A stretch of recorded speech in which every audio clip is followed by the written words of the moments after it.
Switch on করলেই কিন্তু এট এ টাইমে আপনার পুরো ক্ষেতে পানি দেওয়াটা খুব সহজ হয়ে যাবে কাজটা। মাশাআল্লাহ, গরুর ঘর ঠান্ডা রাখার আধুনিক পদ্ধতি এটা।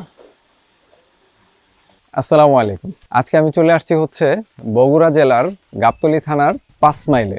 এটা হচ্ছে নাবা ডেইরি ফার্মের জলবায়ু সহিংস প্রদর্শনী খামার। এটা গভর্নমেন্টের একটা প্রজেক্ট থেকে দেওয়া। তো আমি একটু কাছ থেকে আপনাদের দেখানোর চেষ্টা করি। মাশাআল্লাহ, এই যে গরুগুলো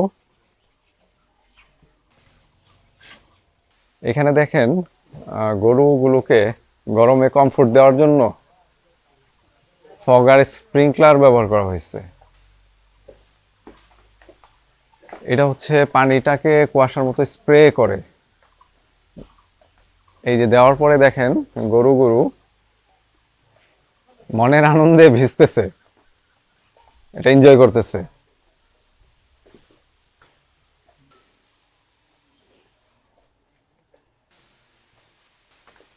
পানিটাকে কুয়াশার মতো স্প্রে করতেছে। এই দেখেন একটু ঘোলাটে ঘোলাটে লাগতেছে।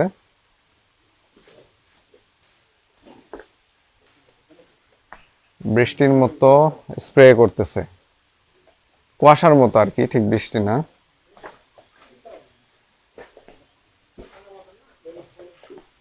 এখানে দেখেন এই শেডটাতে কিন্তু ফ্যান নেই, জাস্ট কুল রাখার জন্য এই ফগার গুলোই ব্যবহার করা হচ্ছে। এই যে এখানে ঘাস প্রসেস করা হচ্ছে, ঘাসগুলো কেটে এনে চপিং করা হচ্ছে। এইটা হচ্ছে ওনাদের মেইন গাভীর শেডটা। এখানেও দেখেন ওই একই সিস্টেম দেওয়া আছে, ইনস্টল করা আছে। ফগারটা ফগ তৈরি করতেছে, পানিটাকে কুয়াশার মতো স্প্রে করতেছে। ওইদিকে আছে, এদিকে আছে। এই যে, যদিও ঘরে একটু অন্ধকার, পুরোপুরি বোঝা যাচ্ছে না।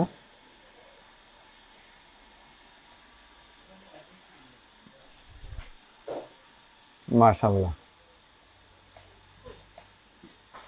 গরুর ঘর ঠান্ডা রাখার আধুনিক পদ্ধতি এটা। গরুগুলো খুব চমৎকার কমফোর্টে থাকে। তো এই অত্যাধুনিক সিস্টেমটা কিন্তু আমাদের শখের খামার থেকে নিয়ে আসা হয়েছে। যদি কারো প্রয়োজন হয় আমাদের সাথে যোগাযোগ করতে পারেন। এইটা হচ্ছে নাবা ডেইরির ঘাসের ক্ষেত। দেখেন এখানেও কিন্তু আধুনিকতার ছোঁয়া। এই যে আমার সামনে যেটা দেখতে পাচ্ছেন, এই যে পেছনে, এটা হচ্ছে স্প্রিংকলার। এইটা যদি ব্যবহার করা হয় তাহলে কিন্তু এই জমিতে, ঘাসের জমিতে, শাকসবজি জমিতে, যে কোনো জমিতে সেচের কাজটা খুব সহজ হয়ে যায়, জনবল কম লাগে। এবং হচ্ছে এই যে পানিটাও কিন্তু একটা ওয়েল ডিস্ট্রিবিউশন হয়, মানে ইকুয়ালি সব জায়গায় দেওয়া সম্ভব হচ্ছে। জাস্ট এটার সাথে পাম্পের একটা কানেকশন লাগবে। পাম্পের কানেকশন থাকলে জাস্ট সুইচ অন করলেই কিন্তু এট এ টাইমে আপনার পুরো ক্ষেতে পানি দেওয়াটা খুব সহজ হয়ে যাবে কাজটা। দেখেন চমৎকার বিষয়টা। এটাও কিন্তু আমাদের শখের খামার থেকে নিয়ে আসা হয়েছে। এটার প্রাইস অনেক কম, এটার যে কার্যকারিতা সেই তুলনায় এটার প্রাইসটা একেবারেই নগণ্য। আবার একটা অনেক দিন ব্যবহার করা যায়, সহজে নষ্ট হয় না। একটা থেকে আরেকটা দূরত্ব যদি আপনারা হচ্ছে পানির স্পিডটা ভালো থাকে, তাহলে এইরকম ঘাস খেতে কিংবা হচ্ছে শাকসবজির খেতে আপনি অনায়াসেই 20 থেকে 25 ফিট দূরত্বে, একটা থেকে আরেকটার দূরত্বে আপনি ইনস্টল করতে পারবেন।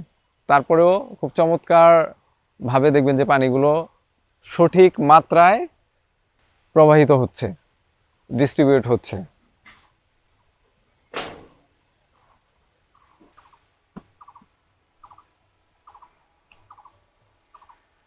আরেকটা বিষয় হচ্ছে গিয়ে যে এই যে এই পাইপটার উচ্চতা আর একটু বাড়ায় দিলে কিন্তু পানিটার ডিস্ট্রিবিউশনের হারটাও আরো সুন্দর হবে।